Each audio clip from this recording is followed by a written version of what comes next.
Hello, everyone, and welcome back to another edition of AI Insiders by AI Marketers Guild. I'm your host, David Berkowitz, and we're in for another treat today with Bill Lederer, a founder I've gotten to know, especially past number of months, and seems way overdue because we're just looking at our 500 plus mutual LinkedIn connections and going down a bit of a memory lane with some of the folks on this call. So Bill's working on a new category and some very exciting new tech that is all about applying AI more on the data side of things, and something that we can't possibly talk about enough. So for those who are newer to these conversations here, welcome your input, and these are community conversations and not webinars, so look forward to everyone else's thoughts as well. But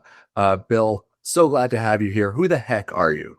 Yeah, I'm Ren the Lederer's husband. That's maybe the most important. Good answer. Trophy husband. Exactly. Trophy first husband. So let's see. I am a longtime marketer, though not a career marketer. I'm a former quant from Wall Street who became a e-commerce marketer, founding and running a business called art.com, selling prints and posters on the internet in the late 1990s. And in the course of that, discovered very quickly that what was true then is true now, which is most marketing doesn't work most of the time. And if you're spending your own money, you better figure that out pretty quickly before you burn up and die. And what happened for me with art.com, no books to read, not much to see online, and a lot of learning, a lot of fast learning to get control over the marketing spend, making sure I was getting a decent return on investment so that my wife would not have to suffer too much through that startup process. And now it's more than 25 years later, and what are we still trying to do but fight for a decent return on investment? A lot has changed, and a lot of things have not changed. And one of those things is, can we separate the facts from the myths as quickly as possible? And whether you're on the buy side or the sell side of the industry, or you're an enabler providing services or data technology software, can we kind of get to things as quickly as possible? And increasingly, due to the pressure on margins, can we do so as inexpensively as possible?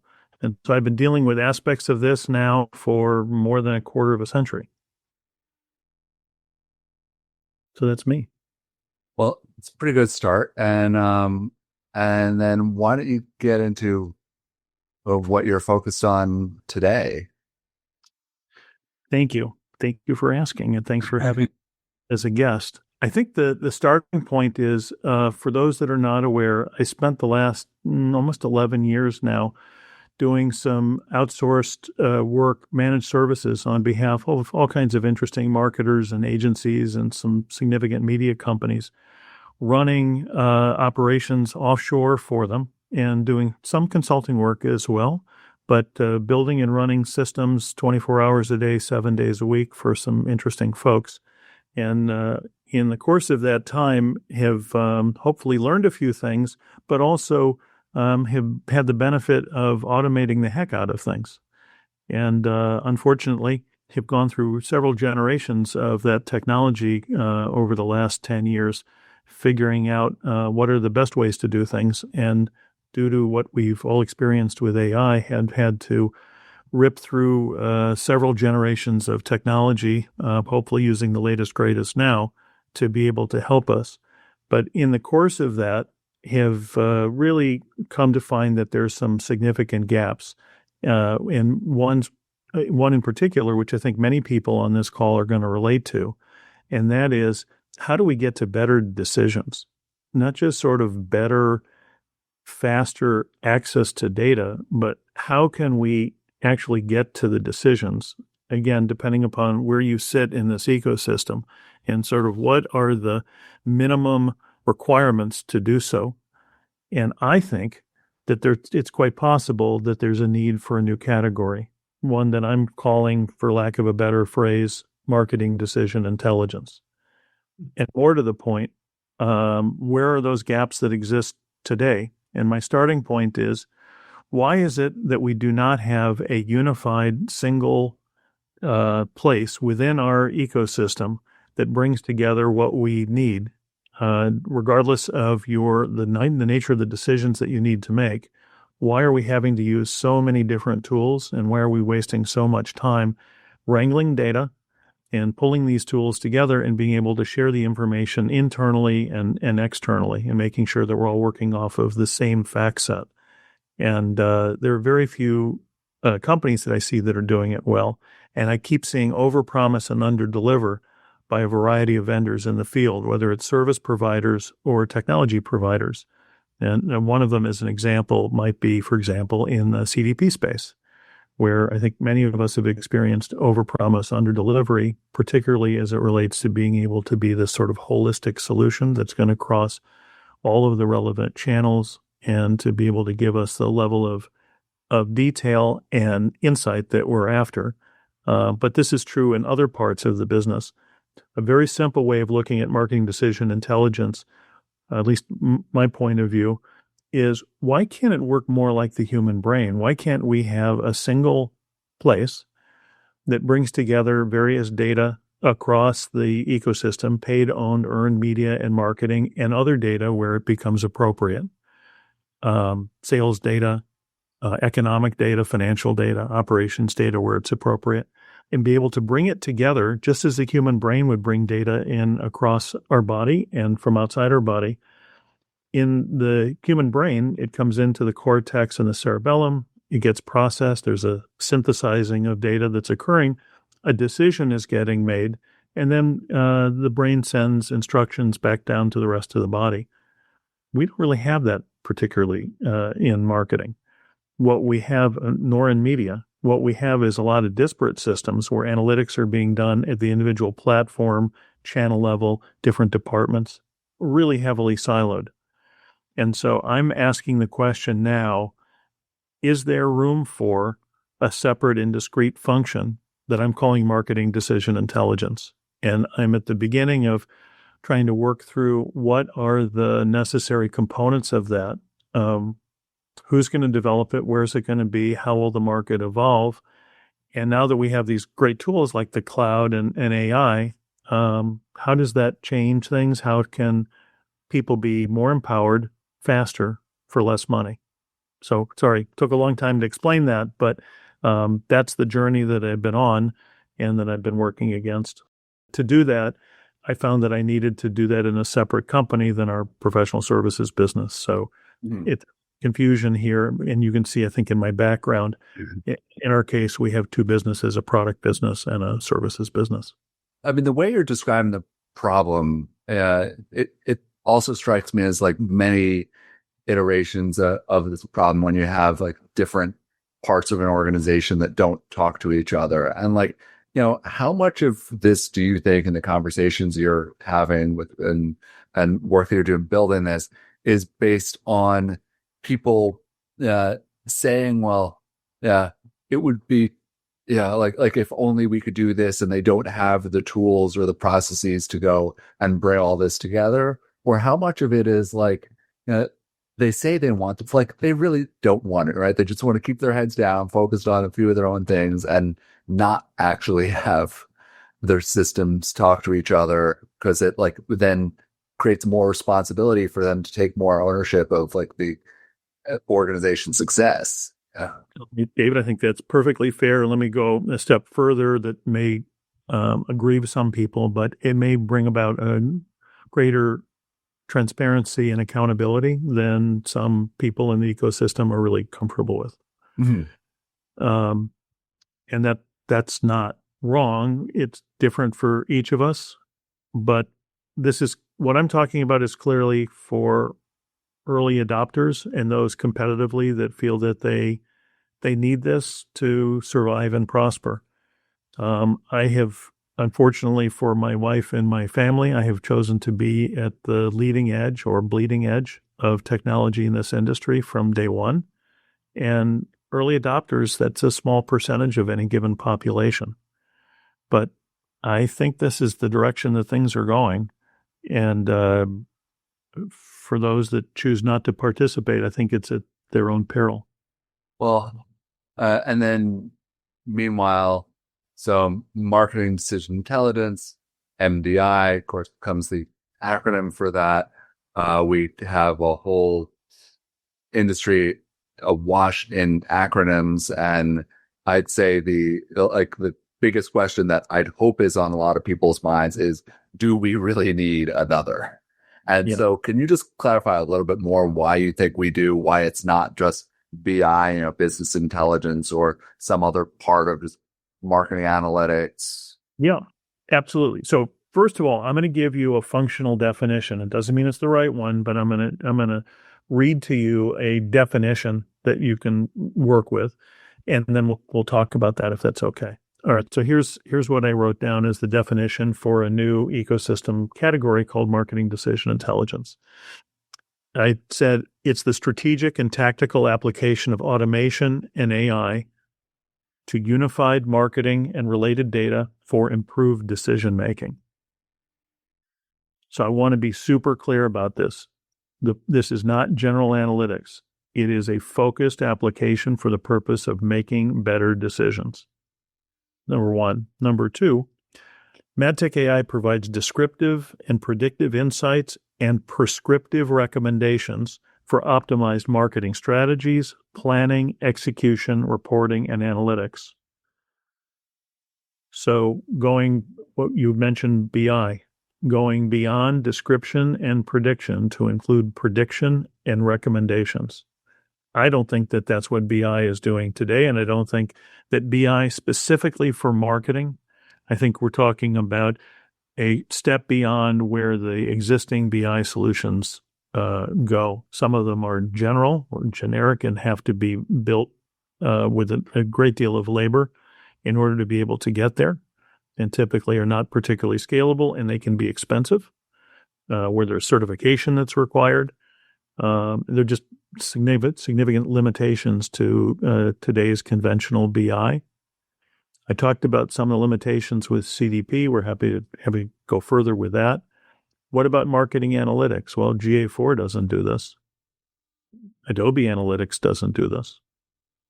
I'm hard pressed to think which marketing analytics solution does this. There are specific select decisions that you could be helped with. There might be, for example, some e-commerce software that'll help you with pricing for the products that you put in a marketplace.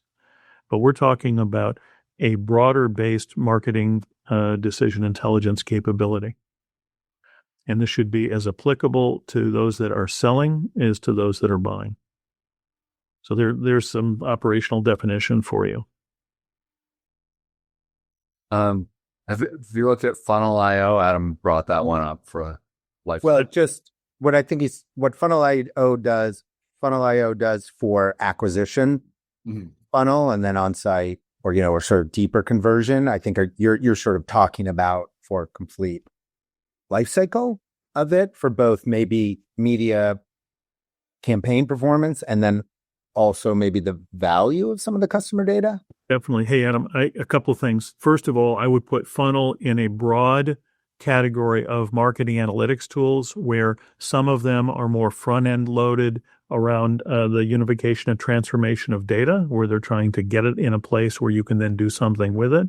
In other cases, they're less on the front end and more on individual models. For example, marketing mix models or multi-touch attribution, or in our case, we offer the unification of that, where we're offering, in our case, we have hundreds of pre-built data models, including those, incrementality, causality, RFM, et cetera. So I think I would say I'm talking about something broader. And proactively surfacing heuristics or... Absolutely. And I'm going to go a step further. I'm going to jump ahead a little bit, which is, where is this going? APIs that are going to plug directly into execution platforms, ESPs, DSPs, CDPs. What I'm suggesting is, for those of us that are old enough to remember Wizard of Oz, I think it was Scarecrow, where he says if he only had a brain. Mm-hmm. I think that the marketing brain deserves its own category and is going to have really significant development. And I fully expect that that I may be the first in this, but I don't think I'm going to be the last. I think this is going to turn out to be a big thing. And I think when we say, where did this come from? I'll tell you one place I think it came from: all the damn Post-it notes that many of us have from the logins and the passwords for all the different accounts we have, for all the different touch points that exist within marketing and media activity. I years ago, I went to call on a customer in Chicago at Starcom, and I said, "What's top of mind for you?" And he said, "Really?" I said, "Yeah. What are you thinking of?" And he said, "I'm hoping to God that the cleaning lady doesn't touch my monitor, because if I lose any of these passwords, I'm really deep shit." I don't know if I can say that on a podcast. Anyway, so I came around to look at his monitor, and he had, I don't know how many, 15, 20 different passwords. That was then. For most of the clients that we have, it's many more platforms that they're accessing. So again, I'm suggesting something that's comprehensive in nature, or at least it can be.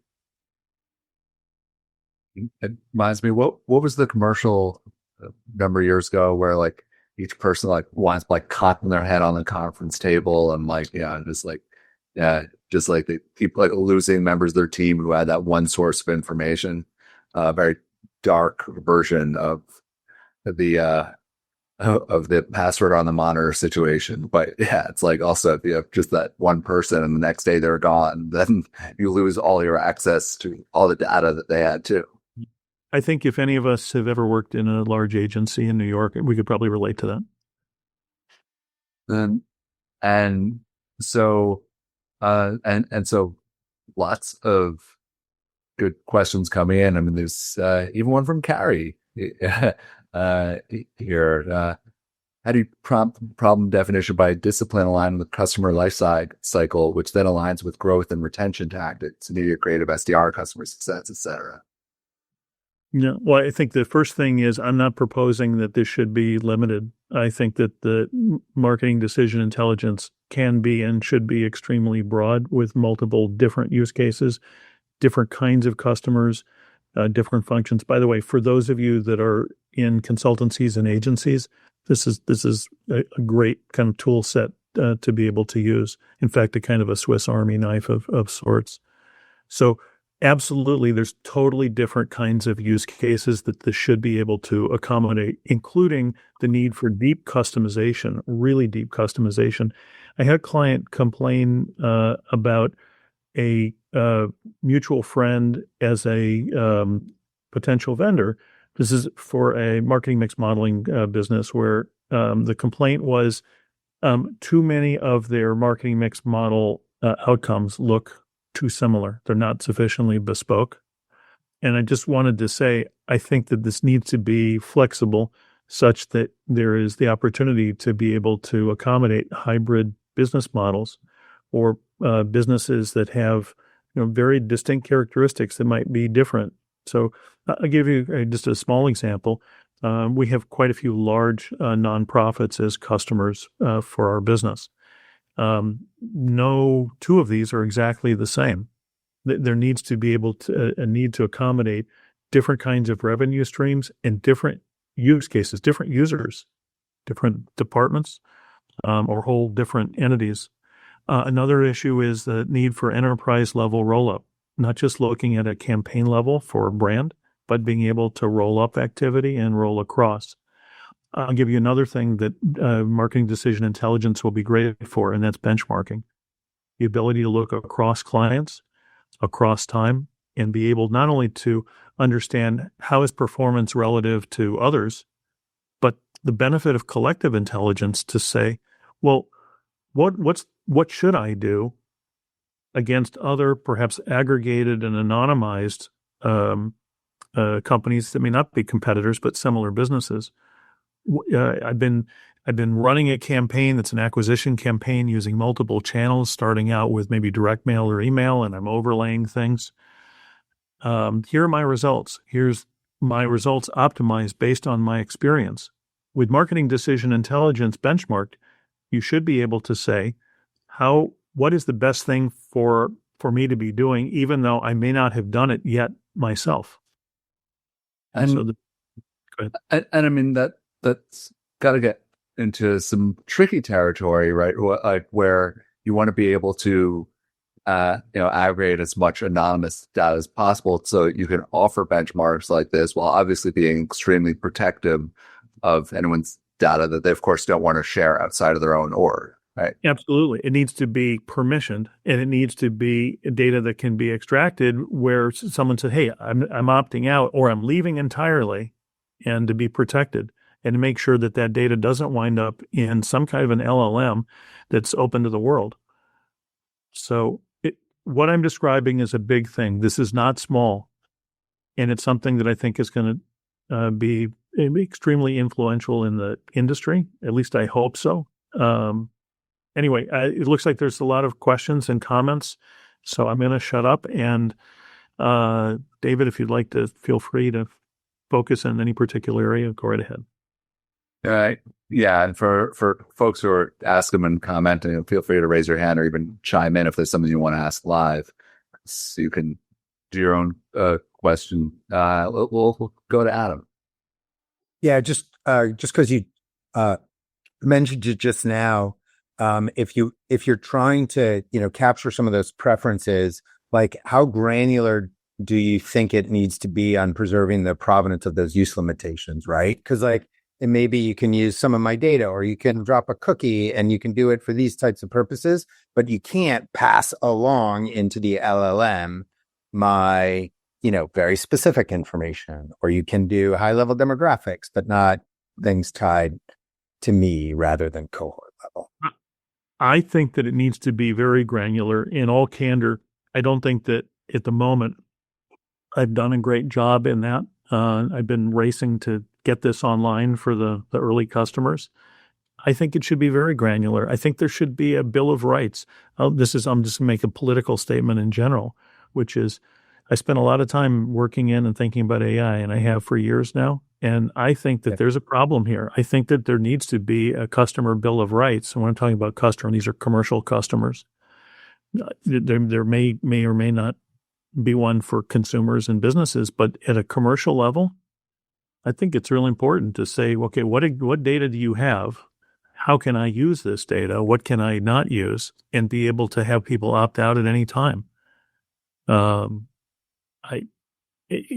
I don't think people fully recognize the power of AI, but they will soon enough. And I think it should be super granular. To give you an example, I think that the goal should be that you're tagging subject lines, for example, metadata, understanding the nature of the creatives that are being used, and being able to say, okay, well, if I'm trying to upsell someone, and I'm trying to figure out, what's the best approach here. You want to be able to interrogate an AI-based system to be able to say, I'm in this industry, this is what I'm trying to accomplish. I'm looking at this particular tactic. What are best practices? What should I be doing? And then people can opt in or opt out to how much they want to share. I worked at Kantar for years, and when I first got there, I'm like, oh, there's no way that P&G and Unilever are going to allow us to be able to have access to this and to be able to share this. I mean, there's no way. Well, it turns out there was a way. As long as we aggregated and we never said to P&G, this is Unilever's data. What we did was we grouped things together within product category and subcategory. As long as we had enough participants, we had the ability to share really helpful information. And not only did we share it, but we discovered that we went from sharing annually to quarterly to monthly to weekly. And in one particular case in the telecom space, it was unbelievable. We had 100% market share for one particular kind of data where there was a Monday morning quarterback report. And if you were in the handsets and in telecom at that time and you didn't have access to that data, you were in trouble. I think this is going to be something similar, but it's not going to be pushing out reports on a weekly basis. I think it's going to be kind of real-time access.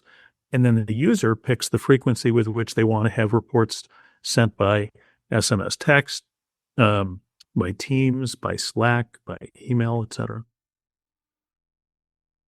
Love it. All right. John. Bill, how you doing, sir? Hey, John, how you doing? Give me a call, man. So a quick question. So putting together this MDI framework from a technical standpoint, I can imagine is super complex. But beyond that, the organizational aspect, you talked earlier about the human side of it, and maybe folks being hesitant to having that level of transparency and accountability. How do you set the table from an organization level to get all the functions aligned with this approach, and breaking down some of those kind of silos or functional barriers that could hinder this kind of strategy? Yep, you bet. Great question. By the way, for those that don't know John, John is longtime procurement expert for large enterprises. He is now leading different pieces at the ANA. He has produced, or he and his team have produced, a really, really strong report for those of you that are interested in marketing operations and sort of best practices around marketing operations. There's a really great report that you should get a hold of that he produced recently. John, I think the starting point is you got to start from the top. Basically, change is going to happen with people whose titles are going to be likely senior to vice presidents. Unfortunately, oftentimes younger people in the organization are much, I don't know about smarter, more aware, more sophisticated about a lot of these things. My experience so far is that the older executives are less attuned to some of the challenges that we're talking about, particularly with regard to the challenges with the data and the speed with which things are taking, how long it takes, and the decision-making cycles. They're just not as sensitive. And so I think it needs to start at a senior level. Very often the change agents are not at the VP level. They're above them, and that's a challenge for us. So I don't have a better answer than that. When I think about the early adopters for us, it's been people that were specifically had a financial motive, to be candid with you. They wanted to save time. They wanted to save money. They wanted to save bodies. They have competitive issues. Usually there was some kind of a financial element to the final decision that was made. And the metrics on a marketing decision intelligence so far have been great. The first 3 clients that we had on the platform, big savings. Client number 2 saved $300,000 in the first 30 days. And their CFO called me and said, okay, this is like the fastest payback I've ever seen. And he said, we haven't even touched the full platform. But that's the CFO calling. So nothing like an early win to convince folks to move forward, huh? That was easily the best call of the day. Thanks, Bill. Sure. Thank you, John. Earl, you want to come on? And you've got so many questions. I'll let you pick which you want to start with. Yeah, thanks, David. Great to meet you, Bill. Thanks for introducing us to MDI. I think it's an interesting framework. I've been in the space for a long time as well, and I can tell like you have a lot of experience dealing with all these different platforms and all these different data sources. And so my first question is trying to understand with your process that you have for the framework that I'm still learning about clearly, who's going to be responsible for the integration, configuration, and then obviously the implementation of all these different data sources into one storage bucket? Because if you're going to collect the data, you need to store the data, you need somebody who understands the data. And this is even before we have teams that are willing to share the data that we talked about.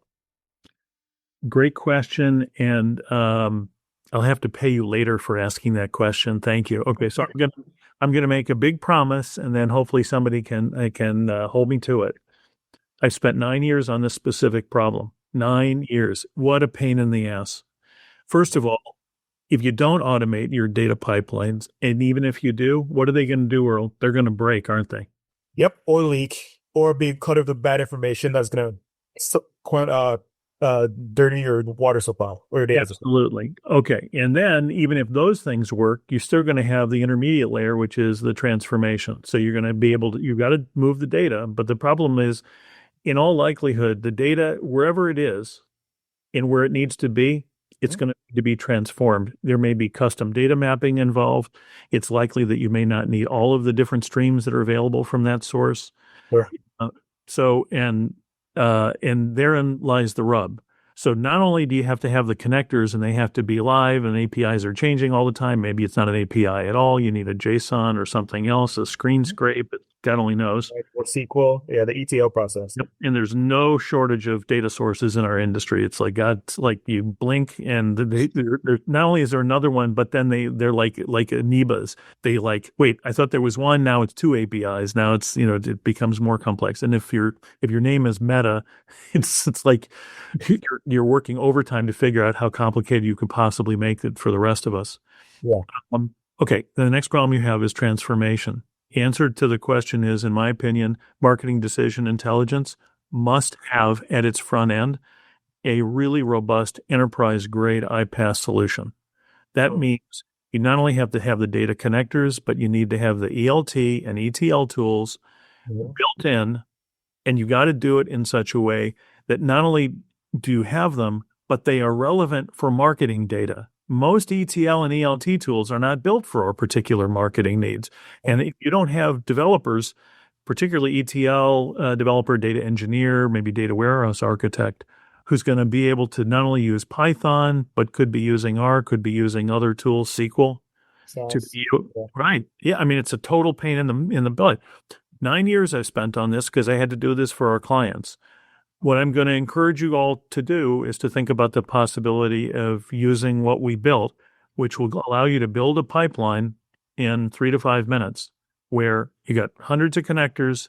We've spent an awful lot on being able to build totally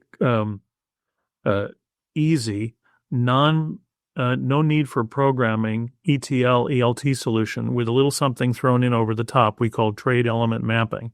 So a lot of times what happens in marketing data is it's really messed up.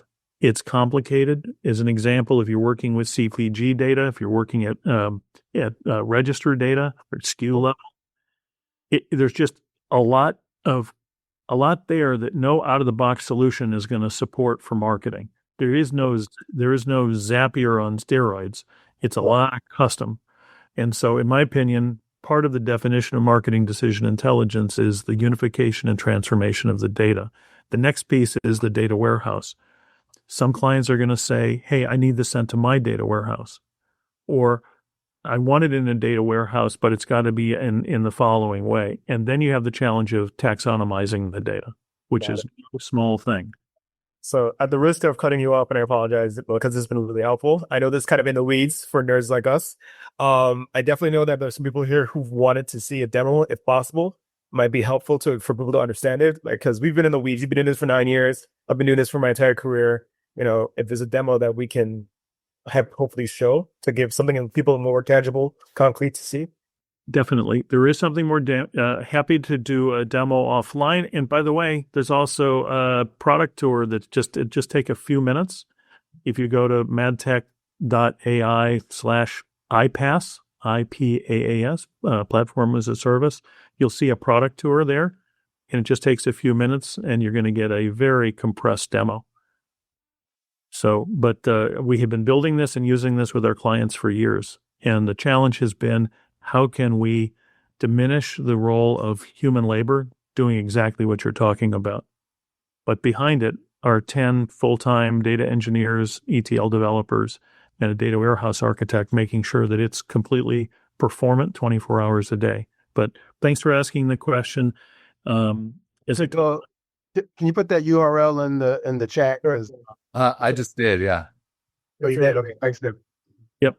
I just wanted to tell you, this was like no small feat. As I told my wife when I started working on this, I said, we're about to enter a period of profitless prosperity. Every dime we make is going into this.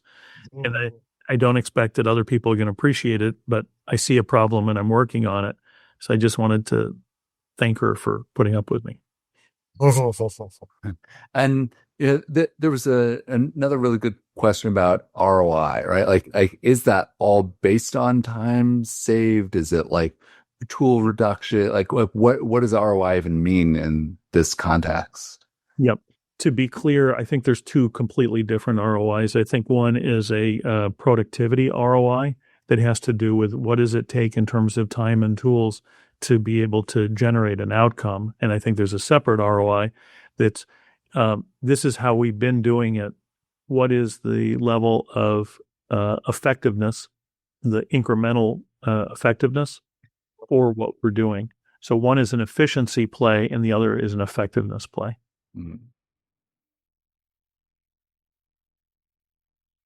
How am I doing so far? I'm curious. Anybody not seeing what I'm seeing where MDI is a separate thing, a specific category or thing distinctly different from what exists today in the market?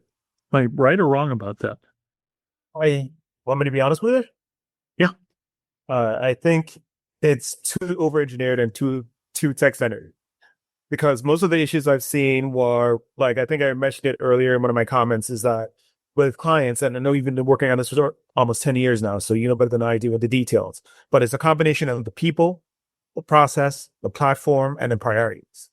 And regarding whatever situation you're dealing with, you're going to have to deal with a mix of them, whether they are people who are mature in technology or don't know what to click, but what button to click on, and it's easy to see dashboards. You have the platforms. To your point, every client has a different industry, has a different market that they're dealing with, different clients, whether it's B2C, B2B. They have different platforms that they need for their solutions, for their businesses, right? Then you got the processes. If teams aren't even sharing data because they want to protect their gardens, their lake, their it's the politics, they call it politics, you want to call it that way. Like there are processes that are not going to be efficient, to your point about just now. Like it's not just an efficiency play because people don't want to share. That's a thing. Whether it's agency versus agency, teams versus teams, platforms versus platforms. The last thing is priorities. And that's kind of what informed my earlier question to you in terms of if there's going to be somebody, in charge of implementing MDI as a framework internally at the client, who's going to be responsible for that? Because somebody has to have a wealth of information to understand how to navigate those situations. Because the technology is one thing. Having data engineers, having analysts, having researchers, implementation specialists is great. But there's another thing to actually bring that into a client, no matter how big or small. So like I said, it's not just a platform situation, it's a people situation. And that's where my concerns are. So I don't disagree at all with what you just said. A couple things. I think it's probably going to be the analytics leader who's going to wind up being the owner in most of the clients. Did they have one? Sometimes it's someone with a title of operations. We've seen that. We've seen analytics. Definitely not going to be a CMO. So it could be somebody with a title of marketing technologist. So kind of CRO, a revenue owner for him? Was there about to be clear, revenue operations. Yep, that definitely could be. That's one thing. One thing I would tell you is, the name of our business is MADTECH. MADTECH, for those of you that aren't familiar with it, that's a phrase I came up with a long time ago. Marketing, advertising, data analytics. We've been in this now for more than 10 years. For our company, we're as much MarTech as we are AdTech, and we've been data analytics from day one. So we don't get to live in one world or the other world, and our clients are buy side and sell side. But Earl, I completely am in agreement. This is not going to be an easy acculturation but that's okay. We're looking for early adopters in the beginning. I got plenty of scar tissue in 27 years of being in this industry, and you're not going to get the majority of people agreeing with you. The way I think I originally met Carrie was that I think at the time we were talking about set-top box data and online and mobile video. Wow. And man, I got scar tissue all over myself from people fighting with me saying, we have Nielsen, we don't need anything else. OTT versus CTV right before the revolution. Yeah, that must have been a fun game. Yeah, it was not easy. And you'd think Kantar at the time was owned by WPP, and you'd think they could force feed it. That definitely wasn't the case. So, look, it's a crawl, walk, run. We're looking for, early adopters. I think the big thing is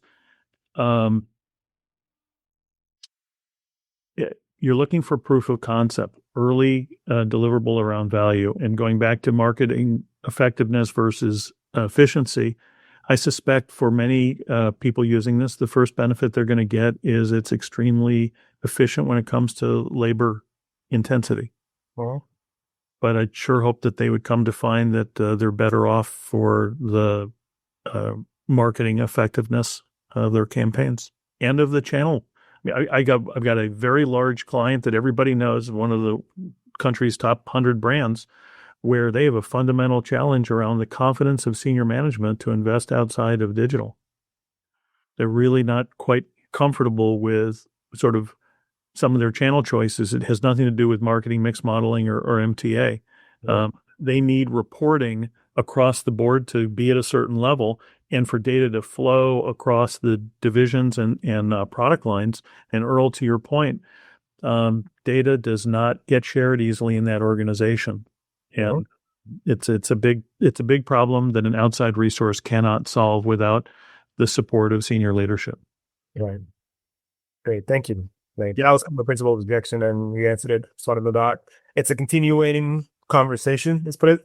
But yeah, definitely something I've seen because I'm like, the tech moves fast enough. Look at where AI got from like October 2022 to where we are now with all the different platforms that I can make a spreadsheet. I can make a deck in 5 minutes just based on a few notes.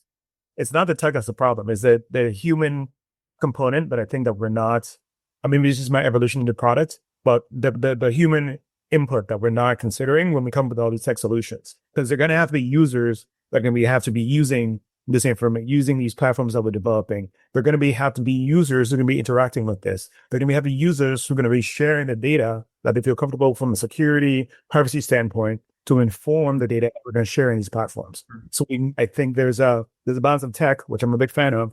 I'm in this call with you, but there's also a balance of the humanity of it all. Are people going to be comfortable using these tools, platforms, whatever, what have you, to make their lives better? We know it because we see we end, but we're early evangelists. And so we need to understand our bias towards these things. Totally agree. David? Yeah.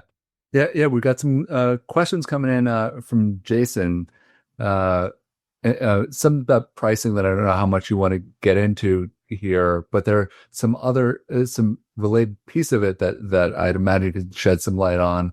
One is how much service you need to provide beyond the software, specifically on the MADTECH.AI side of it, and like how much, I guess, pure SaaS it can be, because this is something we've seen with so many, especially like the more different and innovative something is, then there's often a whole service layer that needs to come with it. Is that the case here?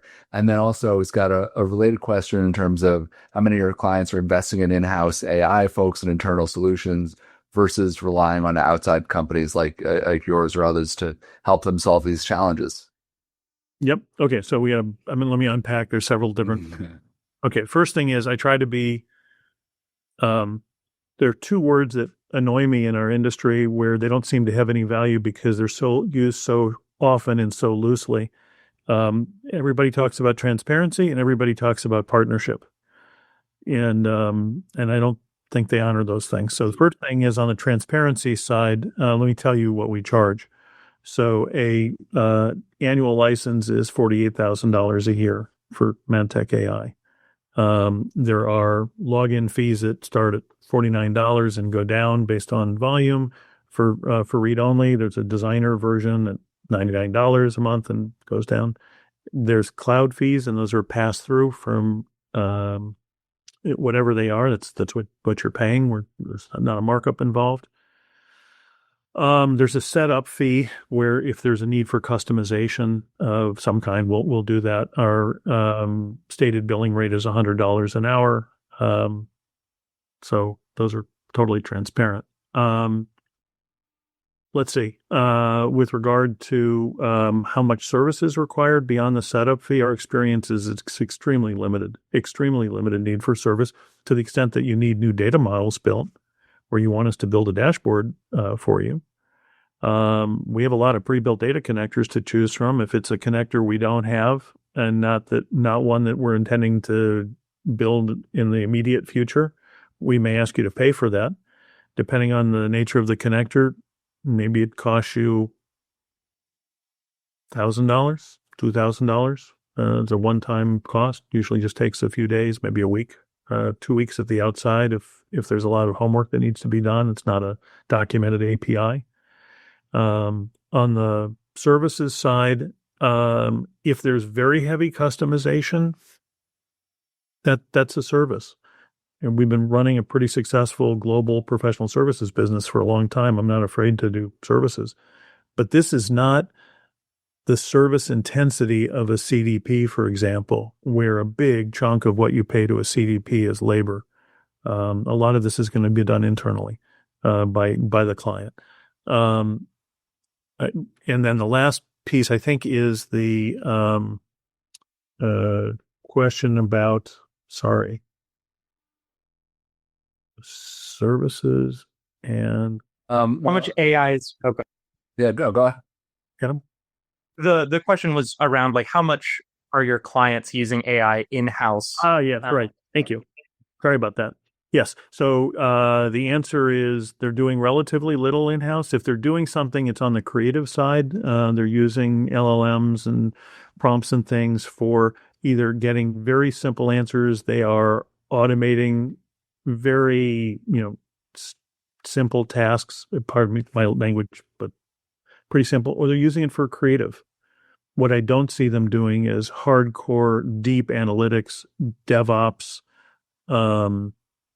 heavy modeling. I haven't seen it yet.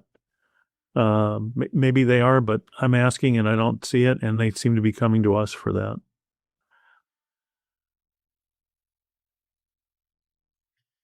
Other questions, comments?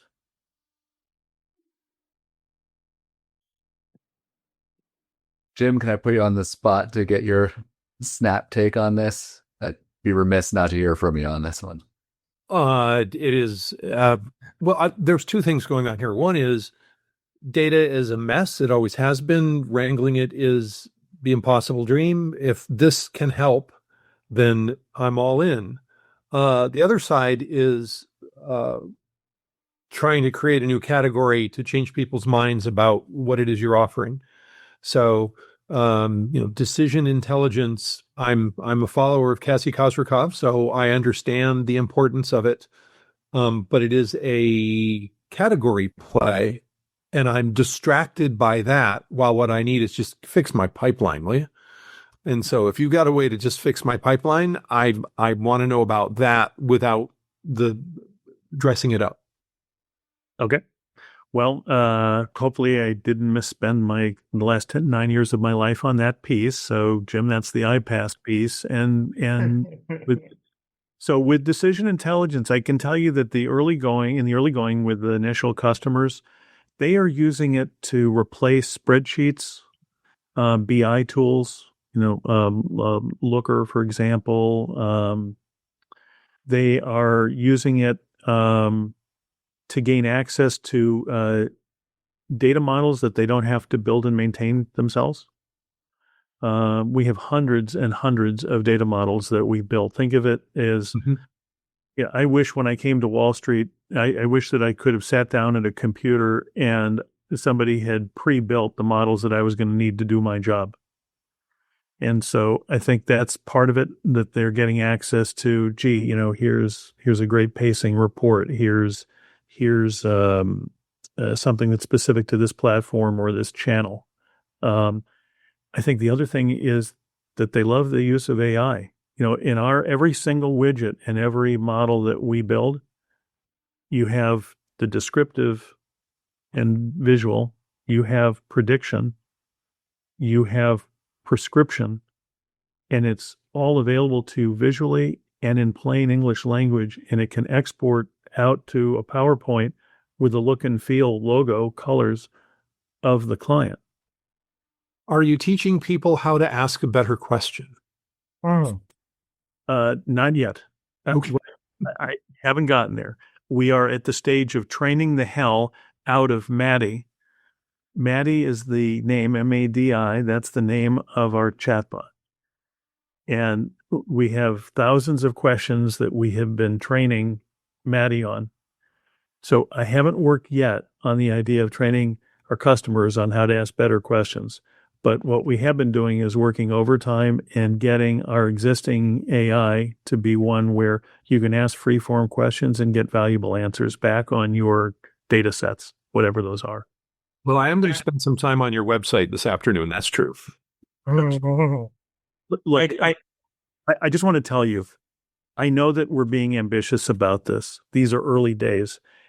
I'm the guy that put prints and posters on the internet. That doesn't sound like that's very difficult, but within a year, I put 128,000 prints and posters on the internet that you could select from.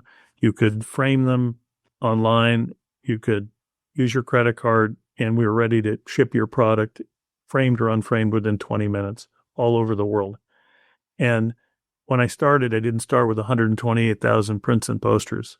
The truth is, I only started with African-American art in the beginning. I started with one genre where there was clearly a gap in the market, did a good job with that, and then I said, okay, now I'm going to go to the next category and the next category. And people said to me, why would you have all the prints and posters? That doesn't make sense. It should be like a gallery where you just curate the ones that you like. Why would you have all of them? Yeah. And what I would say to you is, in the context of a multi-year development, I think marketing decision intelligence is going to be a bigger thing. Well, this is why you're here, right? Like, we need, big ideas and people who are putting them into practice. So that's what I love about this series. Just a couple more minutes. Any last questions for Bill? Yeah. I just want to add, Bill, thank you so much. I looked into your sites, looking forward to checking out the book later this week, and looking out to geeking out over this, because you and I are geeking out over this. You don't know this yet, but we are. My only my background is in psychology, but my career has been in technology and analytics. So I'm with you that I think MDI has a future. I just think that tech is fast and people are slow. I love people, but we change is hard. No matter how much data. Like, if it was a question of data, we'd all have six-pack abs and have six figures in our bank accounts. I don't, and I don't. If I had all information. So humans take time to change and make improvements, whether it's a team, a business, or a person. So that's what I'm saying. I believe in MBI in terms of where you're going, but I'm saying that we need to account for human, let's say, progress.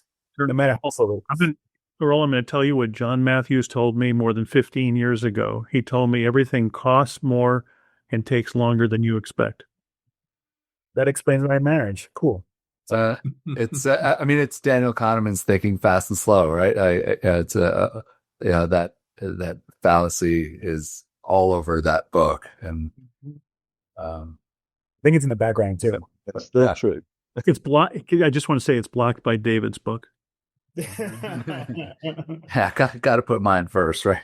It's called branding. But we'll need to get Jim's in the background too. So, this has been amazing. I think there are going to be a lot of follow-up questions coming from this, and yeah, Bill, happy to have you and the crew in the community, so you can go and participate in some more of these conversations, and you're all welcome here to just be part of how much we get to learn from each other. So yeah. And Bill, what's the best way to reach you? And yep. Gosh, I guess I should put in the chat box. It's very simple. I'm bill.l@madtech.ai. And you can also find me on LinkedIn. Happy to do demos, have conversations. I'm looking for partners. We're very thinly staffed as a business. We're at the beginning of our journey together, but we do have paid customers that are very happy and referenceable. And I see Ken Evans on here. I just wanted to call out one of our advisory board members is on the call. Ken and I started this journey a long time ago with PowerPoint and Excel, and Ken's kicking my butt when he was leading a B2B SaaS accelerator during COVID. And that's when I basically began the commercialization, or the ideas around commercialization of this, and spinning it off as a separate business. So, Ken, I want to thank you for putting up with me. You're right there with Ashwini and Renda. Well, glad to have the whole crew around here, and just amazing. And it's also always fun memory lane with some of these connections. So, David, one quick comment I just wanted to share. This is a made in India with a little bit of U.S. story. We're 5% U.S. in headcount, 95% India, with our own employees and our own offices in India. And we have been led from the beginning by Ashwini Tamaya, who is our country manager. And it's easy for me to get up and talk about this. The hard part is her part. And I just want to thank Ashwini and acknowledge the fact that she has been building this. And so, but I am happy to take the blame. It may be my messed up vision, but Awesome. I appreciate, Ashwini, everything that you've done for us and continue to do for us. Well, appreciate you giving credit where it's due, and credit also to the amazing community members asking some really tough and thoughtful questions, and I think just making all this stronger. So look forward to all the follow-up conversations that emerge from this, and that's really my favorite part. So great to see you. We've got a really fun schedule coming up, so check the Lumo. We'll be talking about ethics and bias and AI-powered websites and all kinds of things next number of weeks, and to be determined with author Jim Stern as well. So thank you, everyone, for attending, and look forward to seeing you next week and in the Slack and other times soon. So bye, everyone.